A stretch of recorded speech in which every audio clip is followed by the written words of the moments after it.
Hey, this is Alex, and I'm with Tech Cinema. I just got out of watching Mortal Kombat 2, directed by uh, Simon McCoy. McCoy. He did Mortal Kombat 1, and I couldn't find anything else about him. So Mortal Kombat 2 is a sequel to Mortal Kombat 1 that was in 2021, I think. There has been like two other Mortal Kombat movies back in the 90s, and there was a television show, I believe.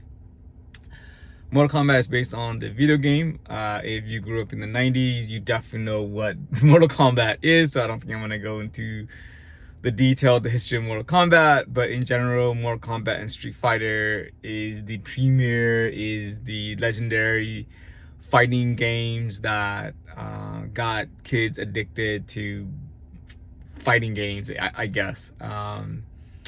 And Mortal Kombat as a series, while not as popular as Street Fighter, it's been going on for a long time. The lore for Mortal Kombat is really crazy. Every Mortal Kombat game, and I think this is one of those few things that they did really well. Ed Boon and I think what is his name? John Tobias, the creator of Mortal Kombat. I think one of the things they did well was just incorporate a story, even though some of the story just doesn't make sense. It's out of control. It's out there. Character coming back. It's a fighting game story, so not not as much. I gotta be honest, I didn't see Mortal Kombat 1, which I should, but I saw this movie. It was one of those fan event and at the AMC, so I decided to go see it. And I saw it in IMAX. So this movie, a lot of I think all the fight scenes were filmed in IMAX. I did notice the IMAX and the regular, when they changed it to IMAX. So not all footage are filmed in IMAX, but I think the fight scenes are filmed in IMAX. So at the end of the day, what you're really looking for is it a good movie? Should you go see it?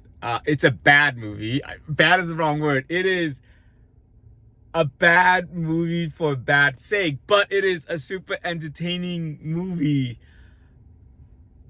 that it is potentially badly made, but it is entertaining as heck, and it leans a lot into the violence, and the story of Mortal Kombat. The movie is essentially each scene, if you think about it, is essentially a setup for a fight. So you go see this movie not because the story does not make sense. The story is like, what the hell? But the fight scene was cool. The violence, I guess, is cheesy yet cool because it is 100% based on the game.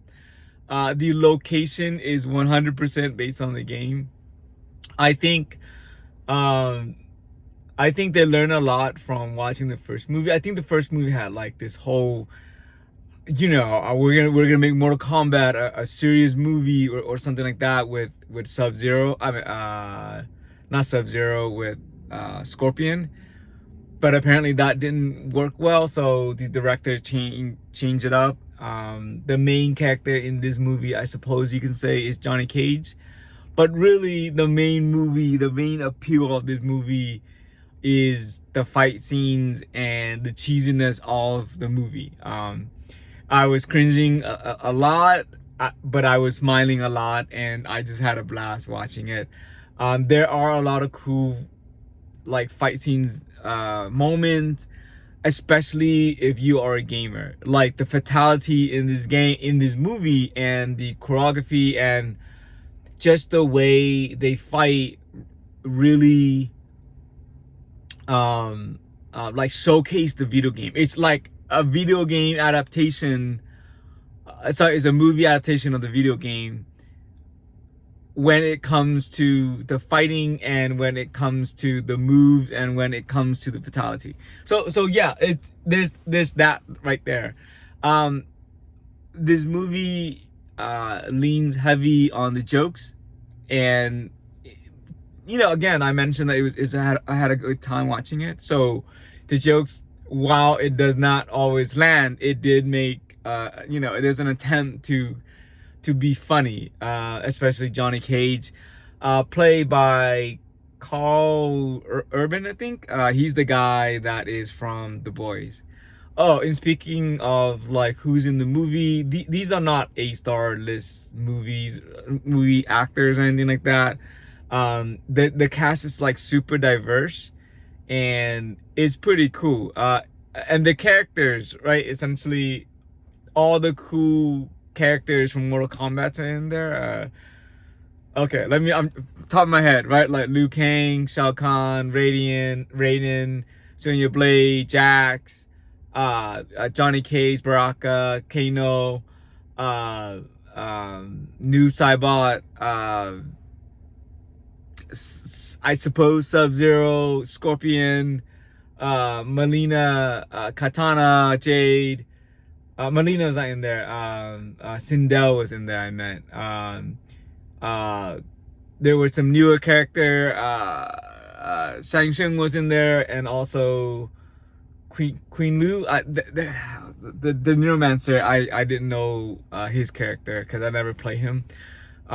So like Mortal Kombat as a series was like super popular, and there was a massive decline in the 2010, but by like the 2015 or something like that, right? It has a resurgence, and now it reboots. So like there's a lot of new character. Oh, there's another character I missed. I forgot his name. He's one of the newer characters. So yeah.